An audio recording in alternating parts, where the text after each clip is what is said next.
Good vibes mga kalingap para sa good vibes dance ng ating Baby Viancy. Kalingap Rob nagsalita na patungkol nga po sa issue. Pretty Viancy nananatiling matatag, hindi papatinag sa mga basher. At si Kalingap Rob may munting paalala para sa lahat ng mga TikToker angels. Yan po ang ating tatalakayin ngayon. Pero bago ang lahat, isa munang magandang araw at gabi sa inyong lahat saan mang sulok ng mundo. Special shoutout po sa lahat ng EDSI supporters, sa lahat ng Team Kalingap. Special shoutout po sa inyong lahat. Mega love shoutout naman sa mga ka-member ko po sa Kalingap Reactor Partner Karepa. Gayon din sa mga OFW at mga silent viewers dyan. Mega love shoutout po sa inyong lahat. Lagi kong hiling at ating tangkilikin ang ama at ang ina ng Kalingap,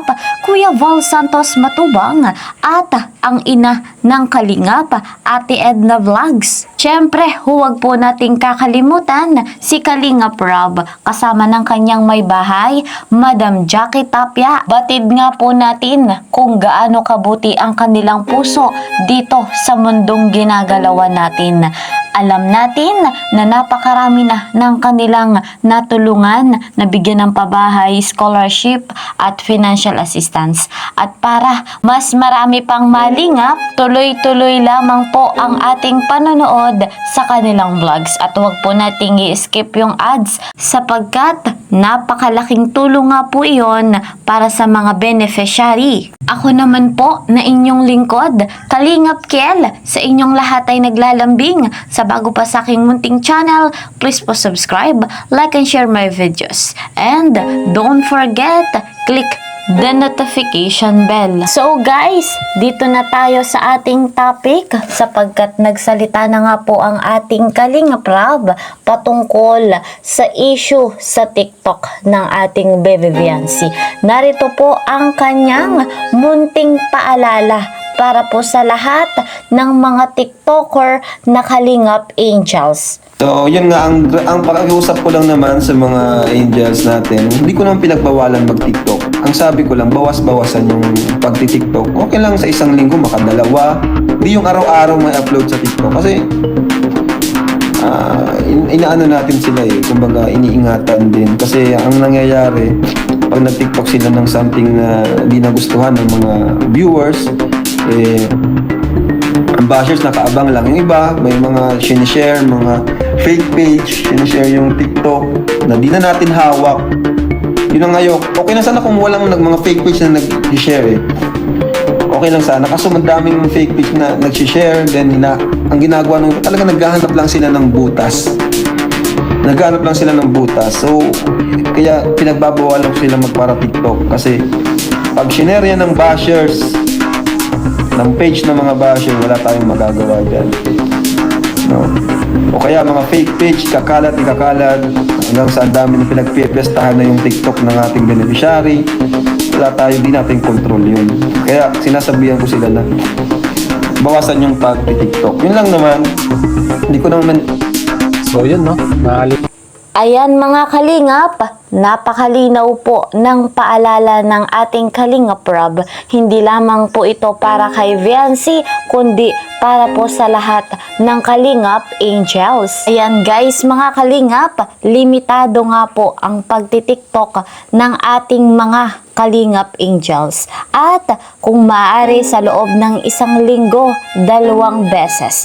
At narito naman ang talagang kahanga-hangang entry ng ating Baby Viancy sa kanyang husay sa pagsayaw. Talagang kahanga-hanga sa husay at galing sa pagtitiktok ni Viancy. Narito po, credit to the owner of this video, Viancy Batalero.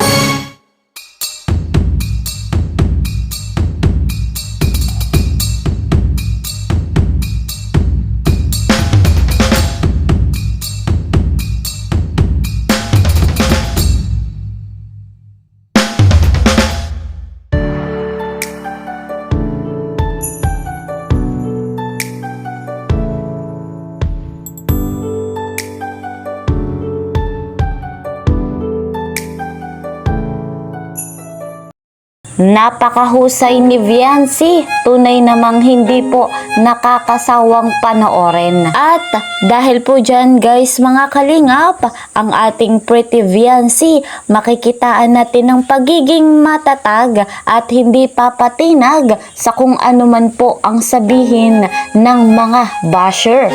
Eto naman, guys mga kalingap, ang pahayag ng ating Kuya Val Santos Matubang patungkol rin sa isyong ito. Ang kanyang paunang pahayag, panoorin natin ito. Kung mag-TikTok, uli mag-TikTok ka. Ihina ang channel mo, ihina ka. Yan ang ibig sabihin dyan, mga kaibigan. Ay, sa mga artistas, maraming bawal duman. Si Arjun, may channel, may YouTube. Anong nangyari sa kanya? Ang daming buzzers. Yun ang iniiwasan namin, na dumami ang buzzers ninyo. Kasi maraming nakatingin, maraming nakabantay. Kapag tapos na kayo sa pag-eskwela, pag-aaral, okay. Bahala ka sa buhay ninyo.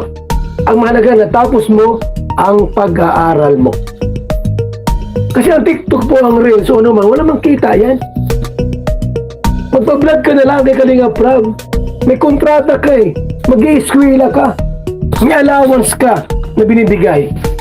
Eh kung gusto mo mag-TikTok na mag-TikTok, mag-Reels, mag-Facebook, expose yung buhay mo, hihina po ang views mo. Paano ka na? Yan po yan.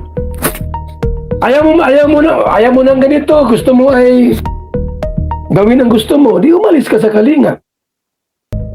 Ganyan po yan. O, kung lagi naka-TikTok yan, naka-Reels yan, o ninanakaw naman yung mga video ninyo, sino nakinabang? Yung magnanakaw ng mga video. Ayan, guys mga kalingap, pansin po natin, magkaiba ng opinyon o pahayag ang ating Kalinga Prab at ang ating Kuya Val Santos Matubang. At dahil po dyan, nananatili naman ang ating respeto sa kanilang dalawa. Patungkol naman sa ating Bibi Viancy, naging kaaliwan na nga po ng lahat sa atin ang kanyang pagsayaw, ang kanyang pagtitiktok. Masaya po tayo mga kalingap sa kung ano po yung ikinasasaya ng ating Bibi Viancy. Marami mang pagsubok, marami mang basher, marami mang suliranin, patuloy po tayo na susuporta kay Viancy at sa kanilang tambalan ni Kalingap Edu. Ating paalala lamang para sa ating lahat, we are one Kalingap, one family. Kung ano man ang desisyon ni Kuya Val at ni Kalinga Prab ay patuloy po nating irerespeto. Sa ngayon, eto po muna ang ating update. See you po sa next video. Mag-iingat po kayo palagi. God bless everyone. God bless Team Kalingap. Bye-bye!